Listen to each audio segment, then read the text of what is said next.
በማዕከላዊ ኢትዮጵያ ክልል የተለያዩ ዞኖችን ከሚያስተሳስሩ የመንገድ ፕሮጀክቶች መካከል የወራቤ ቦጀባር አስፋልት ኮንክሪት መንገድ ግንባታ ይጠቀሳል። መንገድ ፕሮጀክቱ 41 ኪሎ ሜትር የሚሸፍን ሲሆን የስልጤ ዞንን ከጉራጌ ዞን ጋር ያገናኛል። ፕሮጀክቱ የሚጀምረው ከስልጤ ዞን ዋና መቀመጫ ከሆነችው ወራቤ ከተማ ነው። በመሃል በርካታ ከተሞችንና አልቾ ውሪሮ ወረዳን አቋርጦ በመሄድ ከቡታጀራ ጉብሬ የሚወስዱ አስፋልት መንገድ ጋር የሚያገናኝ ነው።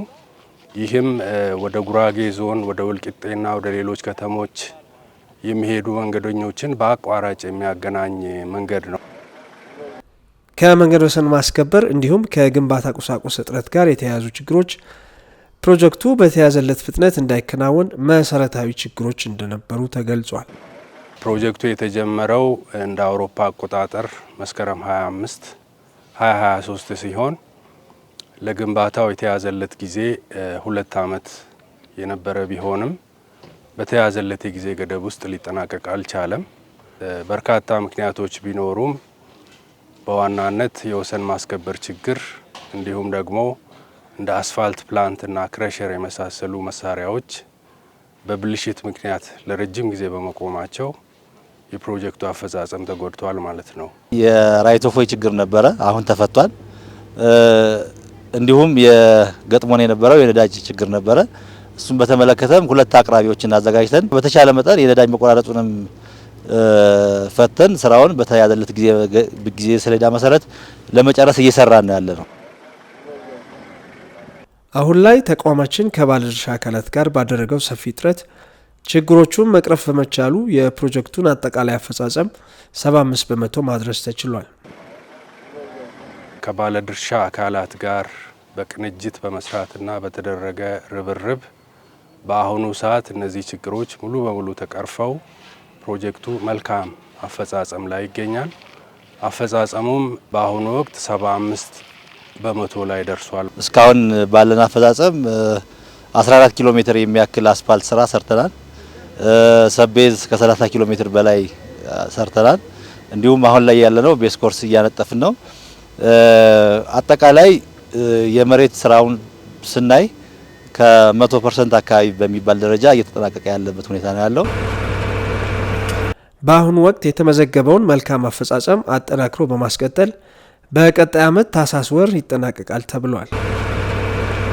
ፕሮጀክቱንም በቀጣዩ በጀት ዓመት ታህሳስ መጨረሻ ላይ ለማጠናቀቅ እቅድ ተይዞ በትኩረት እየተሰራ ይገኛል። ከዚህ ቀደም ምቹ መንገድ ባለመኖሩ በቂ የትራንስፖርት አገልግሎት ለማግኘት አስቸጋሪ እንደነበር የሚያስታውሱት የአካባቢው ነዋሪዎች የመንገድ ፕሮጀክቱ ችግራቸውን እንደቀረፈላቸው ተናግረዋል። የትኛውም አይነት እንቅስቃሴ አዳጋች የነበረ መንገድ ነው። ባጃጅ አይገባም።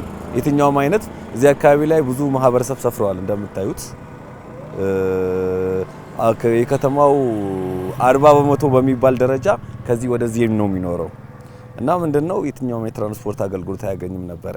ይሄ መንገድ ከተሰራ በኋላ እነዚህን ችግሮችን ቀርፎ ዜጎች በነጻነት የሚፈልጉትን አይነት የትራንስፖርት አገልግሎት የሚያገኙበት የባጃጅ የባስ እንደዚሁም ደግሞ ጥቃቅን በሞተር በእግር እንኳን ፍሪሊ ነጻ ሆነው መንቀሳቀስ የሚችሉበት ስፔስ ተፈጥሯል ማለት ነው። ከዚህ በፊት ያው ይቸገር ነበር። ይሄ መንገድ ከመሰራቱ በፊት አካባቢው ጭቃው ነበር፣ ምቹ አልነበረም።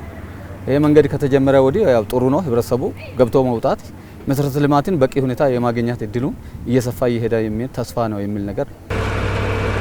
ከዚህ በተጨማሪም የመንገዱ መጠናቀቅ ከዚህ ቀደም ከወራቤ ከተማ ተነስቶ ቦጀባር ለመድረስ ይወስድ የነበረውን የጉዞ ጊዜ በ1 ሰዓት ተኩል እንደሚያሳጥረው ይጠበቃል። ከዚህ ቀደም 2 ሰዓት ተኩል ገደማ ይወስድ የነበረው የመንገዱ ጊዜ አሁን ይሄ መንገድ ሲጠናቀቅ ወደ 1 ሰዓት የሚያጥር ይሆናል። እዚህም አልፎ በዚህ አካባቢ የሚመረቱ በስፋት የሚመረቱ እንደ ገብስ፣ ስንዴ፣ አተር፣ ሌሎችም ቅመማ ቅመሞችን በቀላሉ ወደ ገበያ ተደራሽ ለማድረግ የሚያግዝ መንገድ ነው